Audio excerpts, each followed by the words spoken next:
নমস্কার সবাইকে, চলে এসেছি নতুন একটা রেসিপি নিয়ে।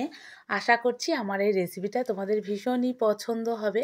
আর এই রেসিপিটি দেখতেও যত সুন্দর, খেতেও কিন্তু ততটাই সুন্দর হয়েছিল। চলো দেখে নেওয়া যাক। এর জন্য আমি নিয়ে নিয়েছিলাম মিডিয়াম সাইজের একটা ফুলকপি, সেটাকে টুকরো করে কেটে নিয়েছি। আর মিডিয়াম সাইজের একটা টমেটোকে পেস্ট করে নিয়েছিলাম। আর আমি নিয়েছিলাম পেঁয়াজ, রসুন, আদা, শুকনো লঙ্কা, জিরে, সব কিছু কিন্তু আমি শিলে ভালো মতো বেটে নিয়েছি। আর আমি নিয়ে নিয়েছি 4টে সিদ্ধ ডিম। তো আমি তো এখানে মশলাগুলো শিলে বেটে নিয়েছি, তোমরা তোমাদের সুবিধার্থে মিক্সিতেও পেস্ট করে নিতে পারো। তো এবার দেখো, কড়াইতে কিছুটা পরিমাণ জল বসিয়ে দিয়েছি। এবার আমি এর মধ্যে একে একে দিয়ে দিচ্ছি খুবই অল্প পরিমাণে একটু লবণ, একটু হলুদ, আর বেটে রাখা মশলার থেকে আমি নিয়েছি একটু জিরে বাটা, আদা বাটা, রসুন বাটা আর পেঁয়াজ বাটা। সব কিছু কিন্তু এই জলের মধ্যে দিয়ে দিয়েছি।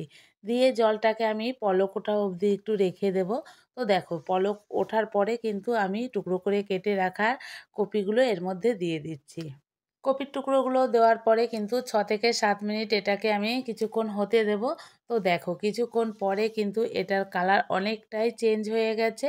অনেকটাই না, পুরোপুরিই চেঞ্জ হয়ে গেছে। আর কপির টুকরোগুলো কিন্তু ভালোভাবে সিদ্ধও হয়ে গেছে। আমি কিন্তু এটাকে ভালোভাবে সিদ্ধ করে তারপরেই কিন্তু নামাবো। তো এবার কিন্তু আমি এটার জল ঝরিয়ে নেব। তো জল ঝরিয়ে নেওয়ার পরে দেখো, গ্যাসে আবারও আমি কড়াই বসিয়ে দিয়েছি। ওতে দিয়ে দিয়েছি বেশ খানিকটা সর্ষের তেল। তোমরা চাইলে কিন্তু সাদা তেলেও রান্নাটা করতে পারো।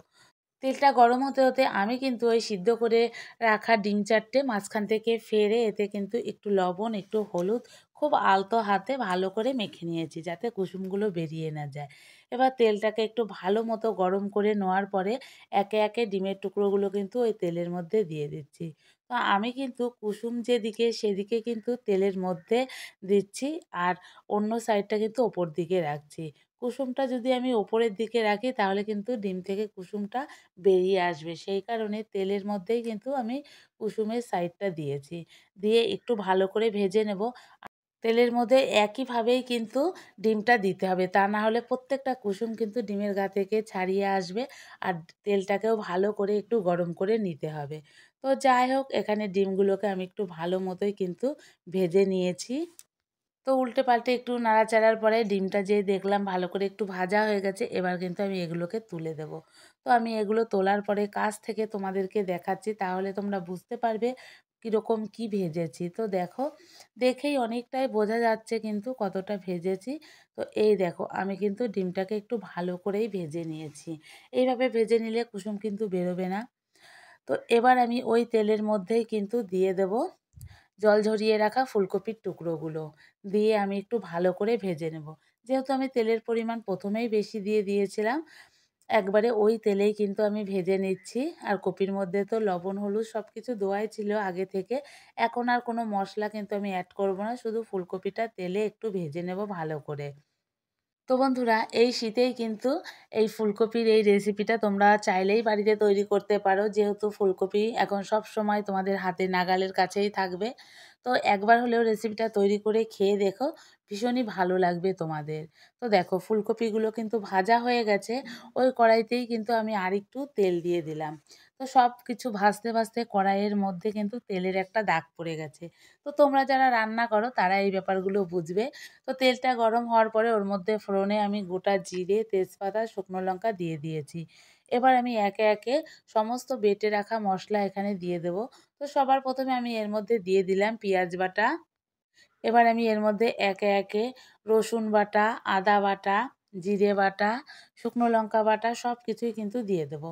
তো আমি এখানে শুকনো লঙ্কা বেটে নিয়েছি। তোমরা চাইলে কিন্তু কাঁচা লঙ্কা দিয়েও এই রান্নাটা করতে পারো। কাঁচা লঙ্কাটা চিড়ে তোমরা এই রান্নাটা অবশ্যই করতে পারবে। তো এখানে আমি শুকনো লঙ্কা দিয়েছি, কালারটাও সুন্দর হবে। আমি তো এখানে কোনো কাশ্মীরি লঙ্কার গুঁড়ি ব্যবহার করিনি, শুকনো লঙ্কা বাটা দিয়ে রান্না করেছি। তোমরা চাইলে কাঁচা লঙ্কা দিয়ে রান্না করতে পারো, আর কালারের জন্য একটু কাশ্মীরি লঙ্কার গুঁড়িও দিয়ে দিতে পারো। তো সব শেষে আমি এর মধ্যে দিয়ে দিয়েছিলাম টমেটো পেস্টটা। তো সব উপকরণ দেওয়ার পরে আমি এবার স্বাদ মতো লবণ, পরিমাণ মতো একটু হলুদ দিয়ে মশলাটাকে কিন্তু খুব ভালো মতো একটু কষিয়ে নেব। আর যে কোনো রান্নায় দেখবে মশলাটা ভালো করে একটু কষানো হলে রান্নার টেস্টটা কিন্তু এমনিতেই বেড়ে যায়। তো মশলাটাকে মিডিয়াম আঁচে আমি কিন্তু খুব ভালো করে কষিয়ে নেব। তো দেখো নাড়তে নাড়তে মশলা থেকে কিন্তু জলটা আমার শুকিয়ে গেছে, আর দেখতে পাচ্ছ পাশ থেকে কিন্তু হালকা হালকা তেলও ছেড়ে দিয়েছে মশলা থেকে। তো এবার কিন্তু মশলাটা আমার কষানো কমপ্লিট হয়ে গেছে। এই দেখো কতটা ভালোভাবে মশলাটা কষিয়ে নিয়েছি। কতটা কি বুঝতে পারছো জানি না, কিন্তু মশলাটা খুবই ভালোভাবে আমি কষিয়ে নিয়েছি। তো এবার কিন্তু এর মধ্যে আমি দিয়ে দেবো জল। এখানে আমি যেহেতু মাখো মাখো রাখবো, সেই কারণে কিন্তু খুবই অল্প পরিমাণে একটু জল আমি এখানে দেব। তোমরা চাইলে কিন্তু আরেকটু জল দিতেই পারো। তো এই রেসিপিটা মাখো মাখো হলেই কিন্তু বেশি ভালো লাগে আমার মনে হয়। আর এটা ভাত, রুটি সব কিছুর সঙ্গেই কিন্তু ভীষণই ভালো লাগে খেতে। তো দেখো খুবই অল্প পরিমাণে কিন্তু এখানে আমি ঝোলটা দিয়ে দিয়েছিলাম। ঝোলটা যে বলক উঠে গেছে, এবার আমি এর মধ্যে দিয়ে দিয়েছি ভেজে রাখা ফুলকপিটা। আর ফুলকপিগুলো তো আগে থেকেই আমার রান্না হয়ে আছে। আমার কিন্তু বেশিক্ষণ এটাকে দিয়ে ফোটাতে হবে না। তো ভেজে রাখা ফুলকপিটা দেওয়ার পরে কিন্তু আমি এর মধ্যে দিয়ে দিয়েছিলাম গরম মসলা। তোমরা চাইলে কিন্তু ধনেপাতাও দিতে পারো। তো এখন শীতের সময় ধনেপাতা তো অ্যাভেলেবেল আছে। আমি কিন্তু ধনেপাতাটা দিইনি। তো যাই হোক, এবার কিন্তু আমার রান্নাটা প্রায় শেষের দিকে। এবার আমি ভেজে রাখা ডিমগুলো কিন্তু ঝোলের উপরে দিয়ে দেবো। আর দেখতে পাচ্ছ কতটা মাখো মাখো হয়েছে। ডিমটা কিন্তু আমি ঝোলের মধ্যে আগে দিয়ে ফোটাবো না, ফোটালে কিন্তু কুসুমগুলো সমস্ত বেরিয়ে আসবে। আর আমি কিন্তু একেবারেই শুকনো শুকনো করেছি রুটি দিয়ে খাওয়ার জন্য। তোমরা চাইলে কিন্তু ভাত, রুটি দুটোর সঙ্গেই এটা খেতে পারবে। এটা কিন্তু ভাতের সঙ্গেও ভীষণই ভালো লাগে। আমি যেহেতু মাখো মাখো করেছি বলে ঝোলটা খুবই কম দিয়েছিলাম। তোমরা চাইলে আরেকটু গ্রেভিও কিন্তু রাখতে পারো। তো বন্ধুরা, রান্নাটা কিন্তু আমার হয়ে গেছে। তো এই হচ্ছে আমার রান্নার ফাইনাল লুক।